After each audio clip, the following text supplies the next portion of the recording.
Muito bem, meus caros. Dando continuidade a,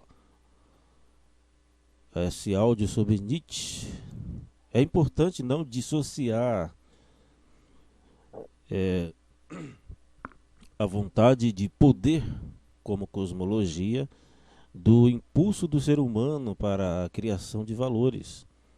Certamente, Nietzsche ainda está dizendo que a criação de valores, desculpa, expressa um desejo de poder.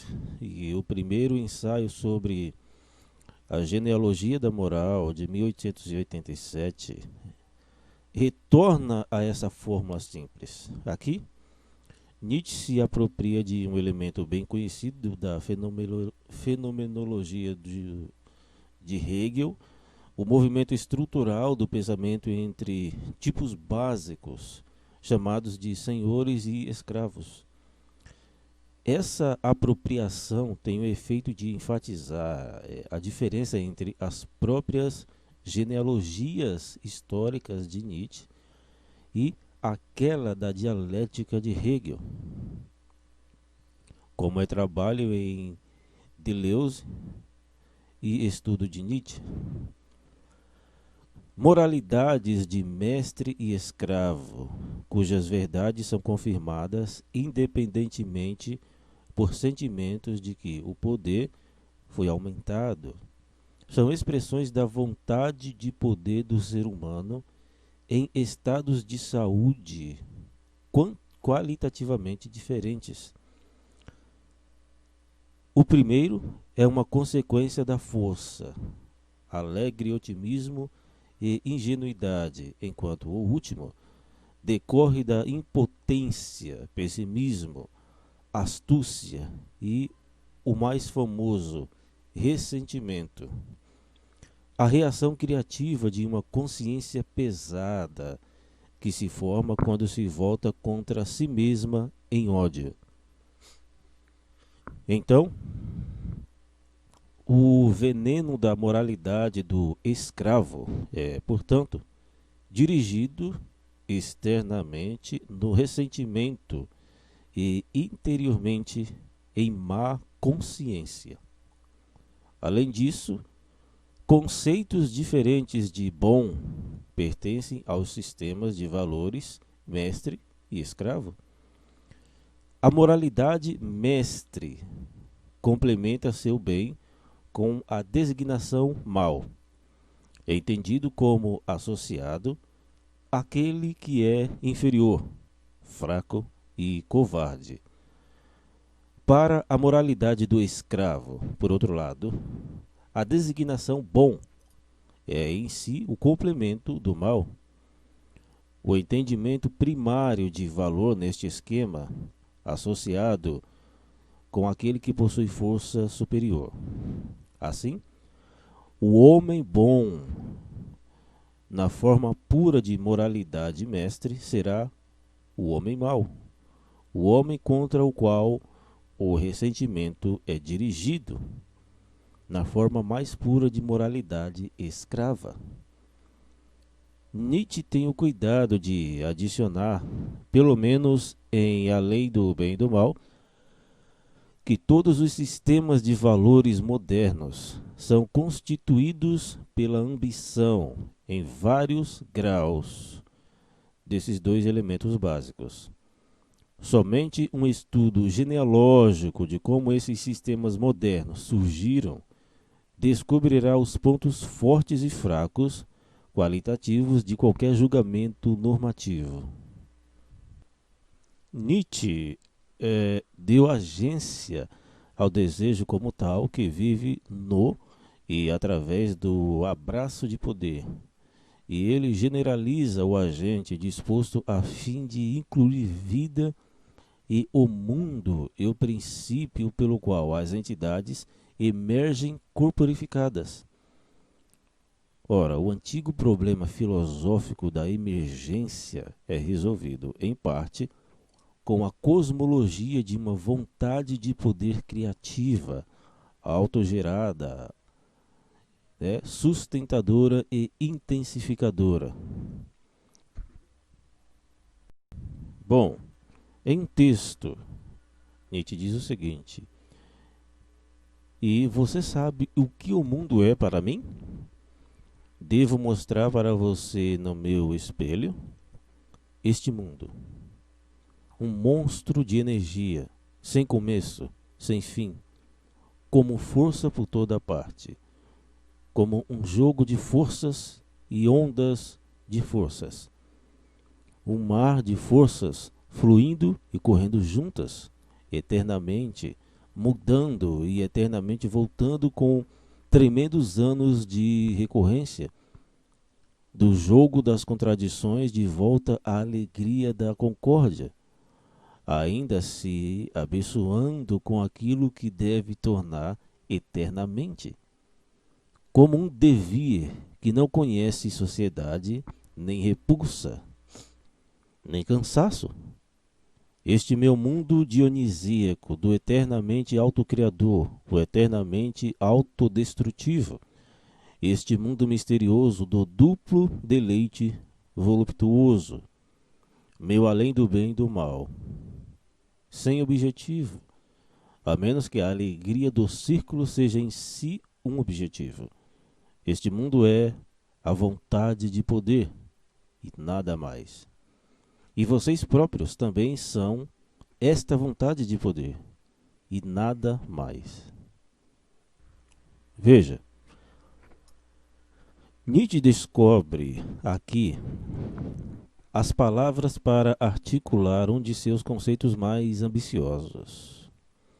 A vontade de poder é agora descrita em termos de criatividade e destrutividade eterna e abrangente, pensada ao longo de anos tremendos, e em termos de recorrência, o que Foucault descreveu como o jogo de dominação em 1971. Em alguns aspectos, Nietzsche realmente redescobriu a estrutura temporal do filho de Heráclito, brincando, organizando brinquedos em construções fantasiosas, do que apenas parece ser tudo grande e nobre, antes de demolir essa estrutura e construir novamente no precipício de um novo contratempo. Viver assim, de acordo com Nietzsche em A Gaia Ciência, afirma este tipo de cosmologia e sua forma de eternidade, é viver perigosamente e amar o destino.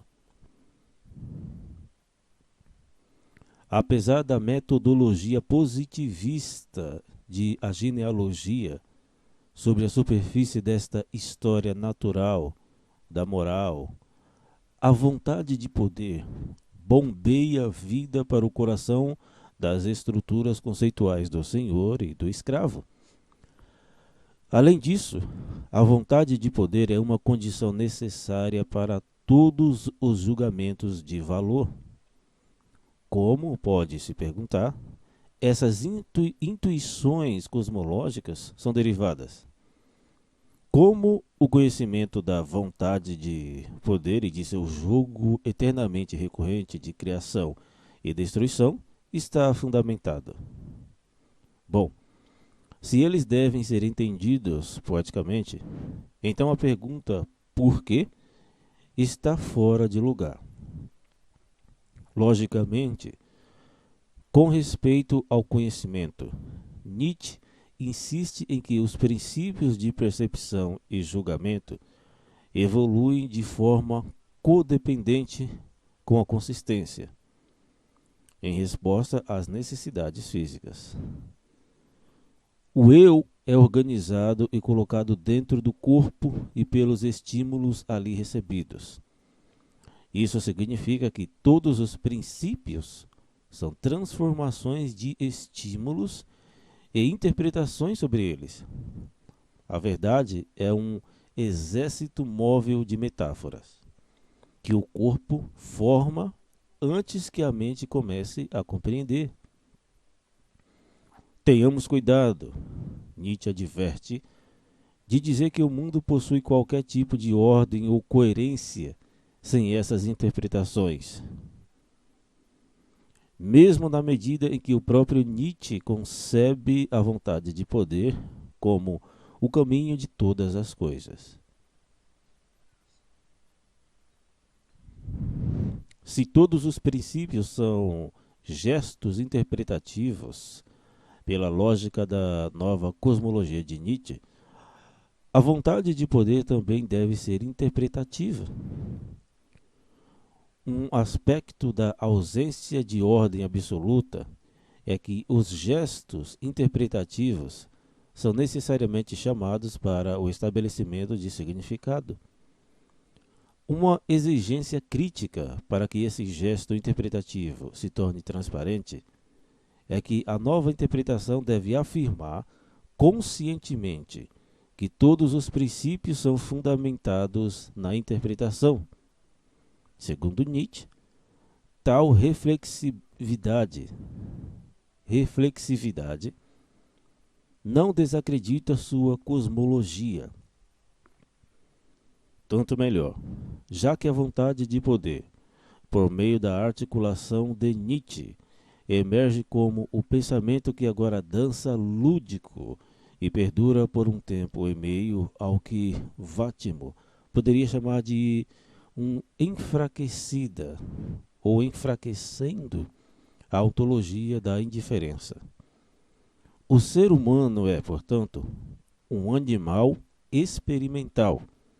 Suas verdades têm o poder sedutor do feminino, enquanto as visões mais grandiosas de Nietzsche são orientadas pelo Deus experimental ou tentador.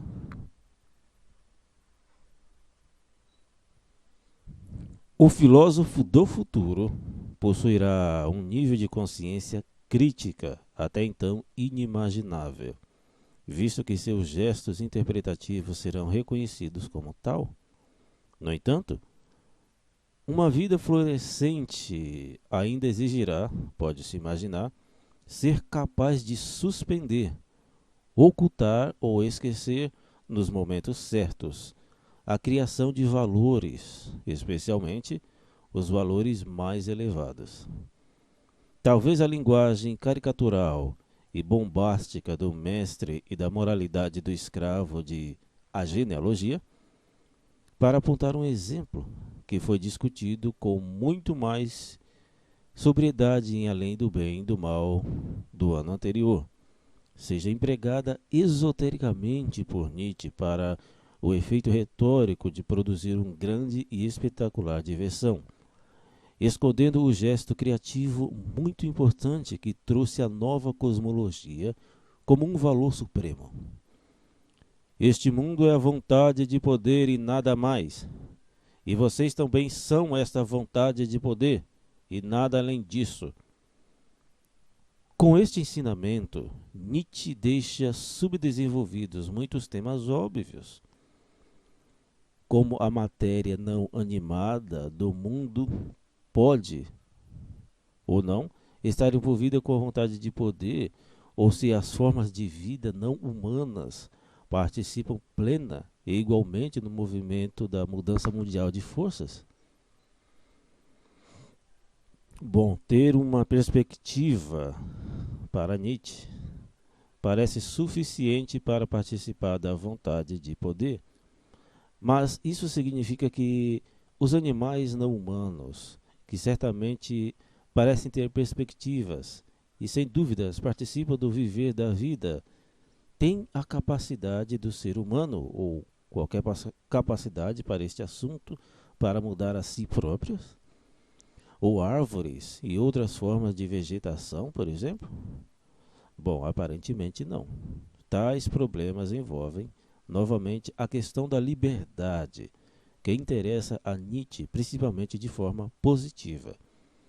Mais importante para Nietzsche é o que diz respeito apenas à organização de forças do ser humano.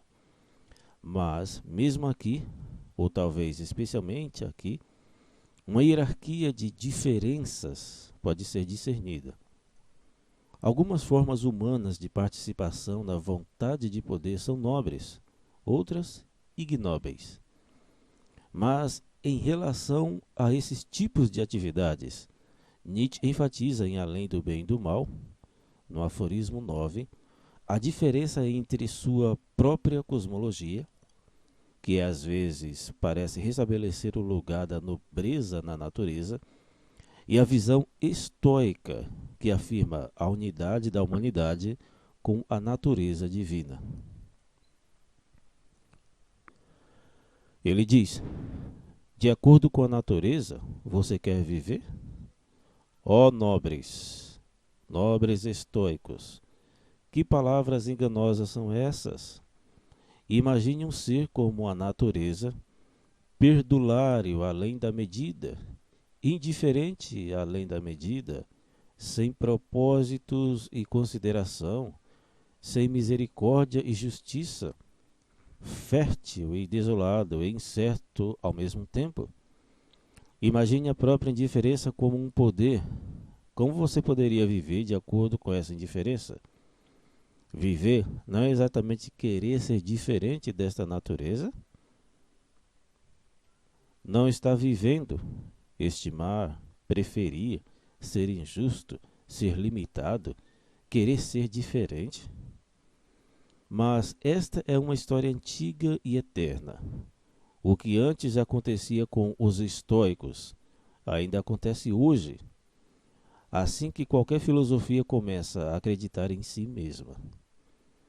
Sempre cria o mundo à sua própria imagem. Não pode fazer de outra forma. A filosofia é o próprio impulso tirânico, a mais espiritual vontade de poder para a criação do mundo, para a causa prima. Bem, Strauss afirma que aqui Nietzsche está substituindo a natureza divina e sua coerência igualitária pela natureza nobre e sua expressão de hierarquias, condição para a qual a diferença por si emergindo na natureza da indiferença. Outros comentaristas sugeriram que Nietzsche aqui trai toda a filosofia, sem qualquer senso de decência com essa exposição ousada, que o que resta após a expressão de tal verdade proibida não é um recurso ao significado. A forma mais generalizada do problema filosófico de emergência e desintegração, de viver, valorizar, querer ser diferente, querer poder, é descrita aqui em termos do gesto criador de diferença corporificado pelo trabalho essencial do ser humano, sua criação de o mundo e as primeiras causas. Na natureza, pode-se dizer, a energia se dispersa e se acumula em vários pontos de força.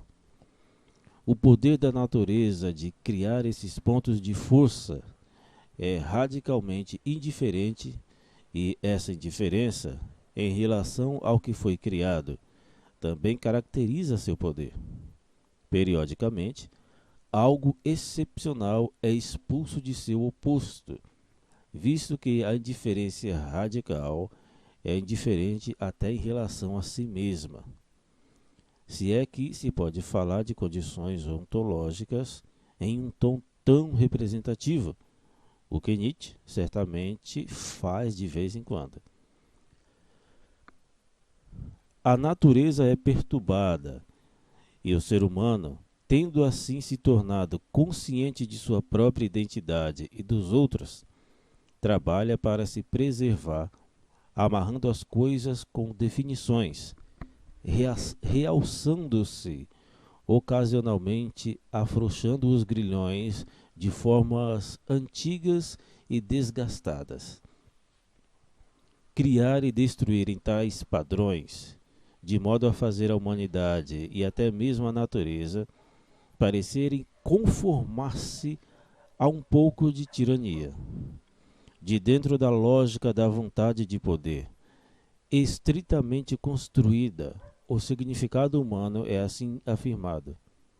Mas para quê? Alguém pode perguntar. Nietzsche responderia aqui. Um é um pedaço do destino. Um pertence ao outro. Um está no todo. Não existe nada que possa julgar, medir, comparar, condenar nosso ser, pois isso seria julgar, medir, comparar, condenar o todo. Mas nada existe separado do todo. Nietzsche conceitua o destino humano, então, em sua visão mais extrema de vontade de poder, como sendo adequado a um todo, o mundo, que é nada além de um monstro de energia, sem começo, sem fim, eternamente mudando e voltando eternamente com tremendos anos de recorrência. Dessa forma, a vontade de potência se expressa não apenas pela encarnação da humanidade, seus exemplares e pela constante reavaliação de valores, mas também no tempo.